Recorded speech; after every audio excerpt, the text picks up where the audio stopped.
Bonjour à tous. Bonjour, donc tu es député. Voilà. Oui, jusqu'ici c'est juste. Je vais m'en sortir. Non, mais je cherchais d'où. Mais Moi je plateau suis de Saclay, député, par là, c'est ça, c'est apparemment. 5e circonscription Cinquième d'École, c'est circonscription. 80% du plateau de Saclay, donc l'écosystème d'innovation que vous connaissez bien, qui représente, que vous ayez en tête, 15% de la recherche française et sur lequel on a 600 startups, donc il y a un bel écosystème de startups et des startups 80% deep tech évidemment. Bon, en ce moment, il y a un petit truc qui se passe à l'Assemblée, c'est le PLF. Alors, je ne sais pas encore si tu peux nous dire des choses ou pas, c'est la question. Est-ce qu'il y a, voilà, il y a des choses qui concernent l'écosystème des startups? Est-ce que tu peux en parler ou pas? Oui, alors pas encore, mais dans les prochaines heures, j'espère qu'on pourra en dire un peu plus parce qu'il faut que les textes soient publiés. Mais tu fais référence, je pense, à la mission que j'ai conduite depuis le début de l'année auprès du gouvernement à la demande de la Première ministre en soutien à l'investissement dans les startups, les PME innovantes, les PME en croissance. Et dans cette mission, on est parti d'un constat que vous connaissez tous par cœur, c'est que l'écosystème, il a eu une très belle trajectoire dans ces 10 dernières années. En 2017, nos startups levaient 2 milliards d'euros. En 2022, l'année dernière, 13 milliards et demi. Année record pour la France, on est passé devant les Allemands, premier d'Europe continentale, courbe exponentielle fantastique, mais on est encore très loin des Anglais qui ont levé l'année dernière 27 milliards, le double, et à périmètre équivalent. Donc on a un sujet structurel encore, il faut qu'on aille au moins à court terme, qu'on multiplie par 2 la taille de notre écosystème, et il n'y a aucune raison qu'on n'y arrive pas à court terme. Et puis on a un problème conjoncturel qui est lié notamment à la hausse des taux, qui fait que les levées de fonds se sont effondrées, c'est peut-être un peu dramatique, mais elles ont fortement baissé. Ils sont revenus au niveau de 2020, quoi. Voilà, exactement. J'espère qu'on sera peut-être un peu au-dessus, mais à voir. On verra comment ça finit, comment la fin de l'année atterrit. Mais donc nous, on a besoin, notre ambition avec le président de la République, c'est de continuer à développer cet écosystème. Pourquoi? Je m'arrête 2 secondes là-dessus. C'est pour innover. Innover pourquoi? Parce qu'on veut être souverain sur les technologies du futur, celles qu'on est capable de développer en France. Et parce qu'il y a beaucoup de sujets politiques qu'on n'arrivera pas à traiter sans innovation. Et il y en a un majeur, c'est la transition écologique. Le GIEC le dit, il nous manque 50% des innovations pour arriver au zéro carbone à 2050. Donc il faut que sur le moyen long terme, on innove. Voilà, juste qu'on se redise, c'est pas juste pour le plaisir de le faire, c'est que sans l'innovation, on ne va pas y arriver. Et 2, à beaucoup plus court terme, le moteur start-up, PME innovante, PME en croissance, c'est notre premier moteur de création d'emplois. Parce que le mécanisme fantastique que quand une start-up lève des fonds, ça se transforme tout de suite en création d'emplois. Et donc on a besoin, nous, pour atteindre aussi les objectifs politiques qu'on s'est fixés, que l'écosystème il continue à grossir. Je veux dire, là, tu prêches un peu des convaincus. Oui, mais exactement. Voilà. C'est Moi, je voulais en revenir un petit peu à ton rapport. Oui. Tu as quand même auditionné plus de 400 personnes. Quelles mesures pourraient d'ailleurs intéresser les startups qui sont dans la salle? Et d'ailleurs, Emmanuel Macron avait fait déjà quelques petites annonces au moment de Vivatech. Oui, exactement. Il y a une trentaine de mesures. Donc, on a rendu le rapport à Vivatech justement en juin. Une trentaine de mesures sur 3 blocs. Mais si je commence par le premier bloc, c'est la mesure jeunes entreprises qui a été effectivement annoncée par le président de la République à Vivatech et qui, j'espère, si tout va bien dans les prochaines heures, atterrira dans le projet de loi de finances pour 2024. Qu'est-ce que c'est cette mesure? C'est d'aider nos jeunes entreprises innovantes sur 4 dimensions. Aide pour embaucher, aide pour lever, aide en trésorerie et aide en accès à la commande publique. Quand on fait des sondages auprès de vous, c'est les 4 points qui remontent, de 4 pain points, les 4 enjeux qui remontent en premier généralement dans les sondages. Et donc concrètement, ça veut dire quoi? Ça veut dire aide à embaucher, c'est comment on arrive à élargir le dispositif des jeunes entreprises innovantes avec les exonérations de charges patronales sur les salariés en R&D à plus d'entreprises. Parce qu'il y a trop de jeunes entreprises qui viennent nous dire régulièrement « je n'ai pas réussi à être JEI » ou « c'est trop compliqué » ou « on m'a dit que je n'étais pas innovant ». Dont certaines boîtes ici, dont j'ai vu certains fondateurs dans les cryptoactifs, ou c'est de la cryptoactive, mais c'est pas innovant. Alors c'est quand même étonnant, ça n'existait pas il y a quelques années, donc je sais plus ce que c'est l'innovation sans ça. Donc c'est comment on s'assure qu'on arrive à élargir beaucoup plus le périmètre actuel sur les JEI. Et qu'on arrive à prendre bien mieux en compte la spécificité de l'innovation de rupture, en créant par exemple une nouvelle catégorie, JEIR, Jeune Entreprise d'Innovation de Rupture, où on aide plus longtemps, parce que les JEI, on aide sur 8 ans, mais pour l'innovation de rupture, 8 ans, c'est parfois très court. Donc comment on va plus loin? On a proposé dans le rapport d'aider 12 ans, et puis qu'il y ait des mécanismes renforcés pour aider l'innovation de rupture. Donc ça, c'est la première étape. Deuxième étape, aide à lever. Parce que en France, on a une différence avec le monde anglo-saxon et les États-Unis, c'est qu'on n'a pas de fonds de pension. On a un système de retraite par répartition et on n'a pas l'intention, à court terme en tout cas, d'aller sur un système par capitalisation. Mais ça génère une différence de capacité de financement qui est gigantesque. Par contre, qu'est-ce qu'on a? On a quand même de l'épargne privée. Il y a 5 000 milliards d'euros d'épargne privée des Français, dont une grosse partie, beaucoup trop importante, est sur des secteurs beaucoup moins productifs que l'innovation, qui sont beaucoup moins générateurs de création d'emplois. C'est soit pour financer la dette de tous les États dans le monde, pour investir dans l'immobilier, ou pour mettre ça sur des comptes qui ne génèrent pas beaucoup d'activité dans l'économie réelle. Et donc, comment on arrive à pousser, à inciter les particuliers à investir dans les startups? Et donc, ce qu'on a proposé, c'est une incitation fiscale qui doit permettre aux particuliers, business angel, jeunes business angel ou business angel plus aguerris, quand il investit dans une jeune entreprise innovante, eh bien qu'il ait une réduction sur son impôt sur le revenu de 30 à 50%.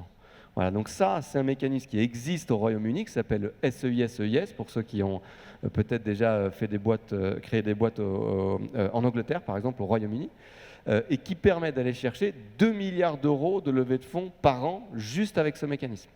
Donc ce mécanisme, on veut le reproduire en France. Troisième pilier, c'est l'aide en trésorerie. C'est comment on s'assure qu'il y ait plus d'entreprises qui touchent leur crédit impôt à la recherche, pas 3 ans après, mais 1 an après au moins, ou voire encore mieux, toucher le CIR l'année en cours. Parce que ça, c'est un effet de trésor en moyenne pour les PME qui touchent le crédit impôt recherche, c'est 150 000 euros le CIR. Et donc 150 000 euros reçus avec 1 an d'avance, ça a un petit impact sur les activités des uns et des autres, et ça a un impact aussi sur la création d'emplois.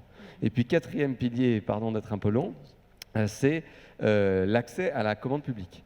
On veut, moi ce qu'on pousse dans ce rapport, et ce que j'espère atterrira dans les prochaines heures, c'est la capacité pour les jeunes entreprises innovantes d'avoir accès à un mécanisme qui existe aujourd'hui, qui est très peu utilisé, mais qui permet ce qu'on appelle les achats innovants. Ça permet à l'acheteur public, qu'il soit dans l'État, dans un hôpital, dans une collectivité territoriale, de faire des achats dits innovants jusqu'à 100 000 euros, sans mise en concurrence avec une procédure simplifiée.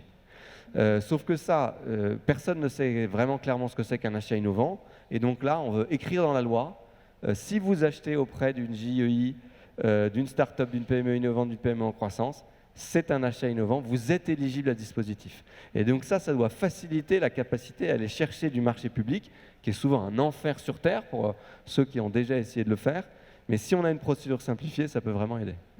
Donc tout ça, tout ce package-là, ça doit permettre d'aller chercher jusqu'à 1 milliard d'euros de levée de fonds supplémentaires par an pour nos startups en early stage, et par là même d'aller créer plusieurs dizaines de milliers d'emplois dans les prochaines années.